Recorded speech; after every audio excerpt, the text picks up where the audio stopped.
प्रिय विद्यार्थियों नमस्कार। स्वागत है आप सभी का एक और नए वीडियो में। प्रिय विद्यार्थियों, आज के इस वीडियो में हम देखने वाले हैं वार्षिक परीक्षा 2022 हेतु कक्षा 9वीं सामाजिक विज्ञान की जो प्रश्न बैंक जारी की गई है उसके अर्थशास्त्र विषय के प्रश्न और उनके उत्तर। तो वीडियो पे अगर आप पहली बार हो या अभी तक आपने हमारे चैनल को सब्सक्राइब नहीं किया हो तो प्लीज़ यार हमारे चैनल को सब्सक्राइब जरूर कर लें, जिससे कि आप सबको हमारे द्वारा अपलोड होने वाले वीडियो बराबर मिलते रहे। आज के इस वीडियो में हम अर्थशास्त्र विषय के, जी हाँ दोस्तों, आपने देखा होगा कि आपका सामाजिक विज्ञान 4 खंडों में बटा हुआ है।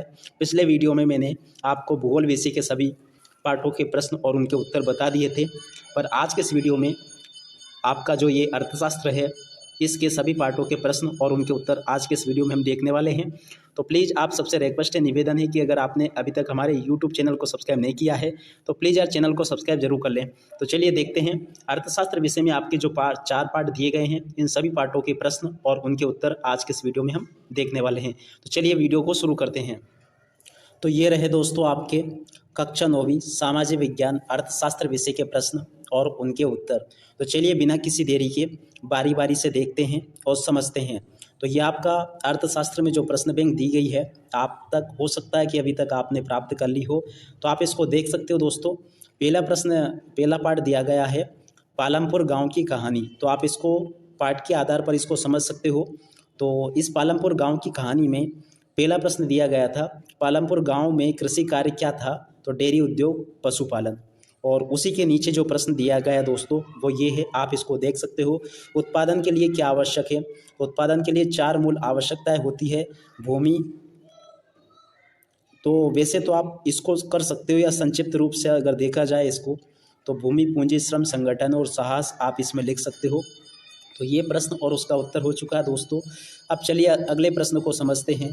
तो ये अगला प्रश्न दिया गया है, हरित क्रांति क्या है? तो आप इसमें देख सकते हो दोस्तों, भारत में 1960 के दशक के अंत में अधिक उपज वाले उन्नत बीजों, सिंचाई, रासायनिक उर्वरकों और कीटनाशकों के संयोजन से भारत को खाद्यान्न के मामले में आत्मनिर्भरता प्राप्त हुई, जिसे हरित क्रांति नाम दिया गया।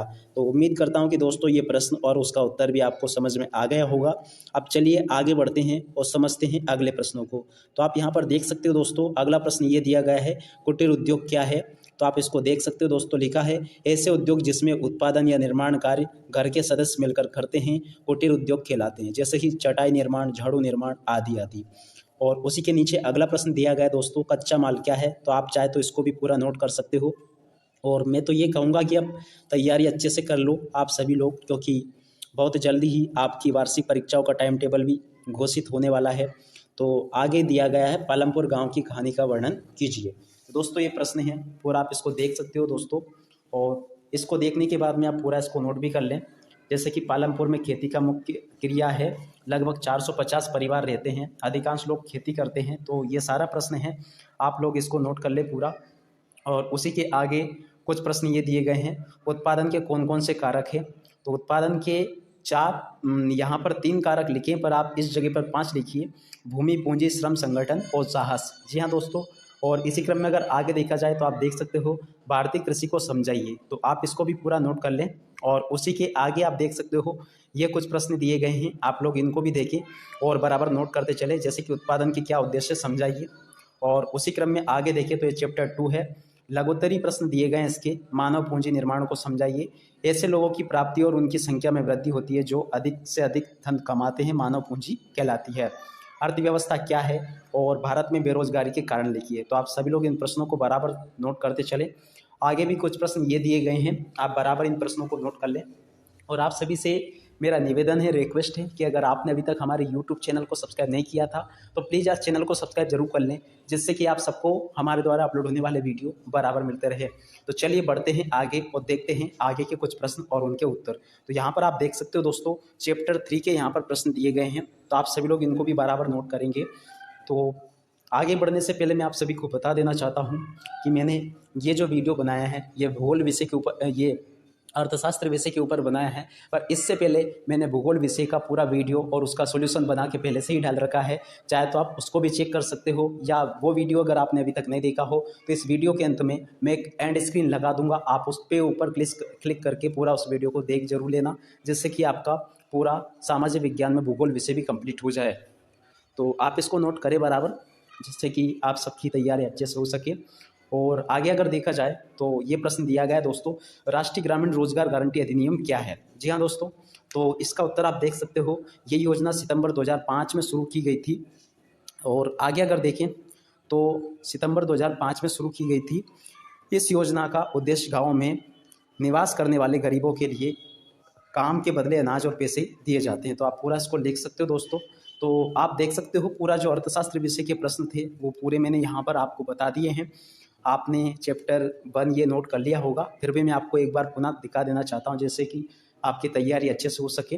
कुछ प्रश्न ये थे, तो आपने उम्मीद करता हूँ कि सभी प्रश्न नोट कर लिए होंगे। इसके अलावा कुछ प्रश्न ये हैं और आगे कुछ प्रश्न ये थे, और इसी के क्रम में आगे भी कुछ प्रश्न ये थे। तो उम्मीद करता हूँ कि सभी प्रश्न आपने नोट कर लिए होंगे अच्छे से। तो आगे अगर देखा जाए तो ये चैप्टर 3 दिया गया है, ये भी हमने देख लिए थे सभी प्रश्न इससे संबंधित। सापेक्ष निर्धनता से क्या आशय है, तो आप इसको देख लीजिएगा।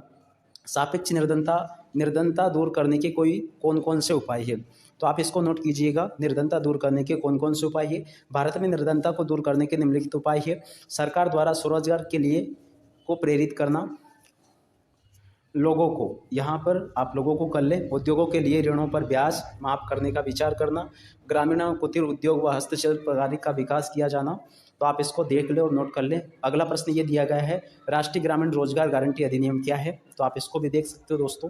प्रश्न का उत्तर कुछ इस प्रकार से है, ये योजना सितंबर 2005 में शुरू की गई थी। इस योजना का उद्देश्य गाँव में 2005 में निवास करने वाले गरीबों के लिए इससे काम के बदले अनाज और पैसे भी दिए जाते हैं। तो उम्मीद करता हूं कि दोस्तों ये प्रश्न भी आपने नोट कर लिया होगा। अगला प्रश्न ये दिया गया है, सापेक्ष निर्धनता से क्या आशय है, तो ये इसका उत्तर है दोस्तों। आप सभी लोग इस उत्तर को नोट कर ले। सापेक्ष निर्धनता आय में पाई जाने वाली असमानताओं को प्रकट करती है। सापेक्ष निर्धनता से आशय अंतर्राष्ट्रीय आर्थिक असमानताओं का बोध कराने से है। विभिन्न वर्गों, विभिन्न प्रदेशों अथवा देशों की तुलनात्मक आय का प्रदर्शन सापेक्ष निर्धनता कहलाती है। तो आप इसको भी देख ले और बराबर नोट कर ले। अगला प्रश्न ये दिया गया है दोस्तों, NSSO क्या है, तो NSO का पूरा नाम नेशनल सैंपल सर्वे ऑफिस है। ये देश के विकास को मापने तथा नई योजनाएं बनाने के लिए देश भर में सर्वे करवाता है। अगला आप ये प्रश्न देख सकते हो दोस्तों, दिया गया है निर्धनता क्या है, आप इसको देख सकते हो। निर्धनता ऐसी स्थिति है जिसमें व्यक्ति की आय इतनी कम रहती है कि जिससे वे अपनी मूलभूत आवश्यकताओं जैसे कि रोटी, कपड़ा, मकान की पूर्ति भी नहीं कर पाता है। तो उम्मीद करता हूं कि दोस्तों ये प्रश्न भी आपने नोट कर लिया होगा। अब चलिए देखते हैं अगले प्रश्न को। तो अगला प्रश्न ये है दोस्तों, उत्पादन के क्या उद्देश्य होते हैं। उत्पादन के उद्देश्य क्या क्या होते हैं दोस्तों, तो पहला उद्देश्य अधिकतम लाभ कमाना और दूसरा उद्देश्य लोगों की ज़रूरतों को पूर्ति करना। तो उम्मीद करता हूँ कि दोस्तों ये पूरा आपको समझ में आ गया होगा। आज के इस वीडियो में हमने कक्षा 9वीं सामाजिक विज्ञान का जो क्वेश्चन बैंक था उसका इकोनॉमिक्स सब्जेक्ट के सारे प्रश्न और उनके उत्तर देख लिए हैं। अगले वीडियो में जो बाकी चीज़ें बची गई है उनके भी मैं आपको जल्द ही वीडियो उपलब्ध करवाने वाला हूं। तो प्लीज़ आप सबसे रिक्वेस्ट है कि आप इनको अच्छे से तैयार जरूर कर ले, और अगर आपने अभी तक चैनल को सब्सक्राइब नहीं किया था तो प्लीज़ चैनल को सब्सक्राइब जरूर कर ले। इसी के साथ में दोस्तों मैं आप सबको वार्षिक परीक्षा तो शुभकामनाएं देता हूँ और इस वीडियो से विदा लेता हूँ। नमस्कार।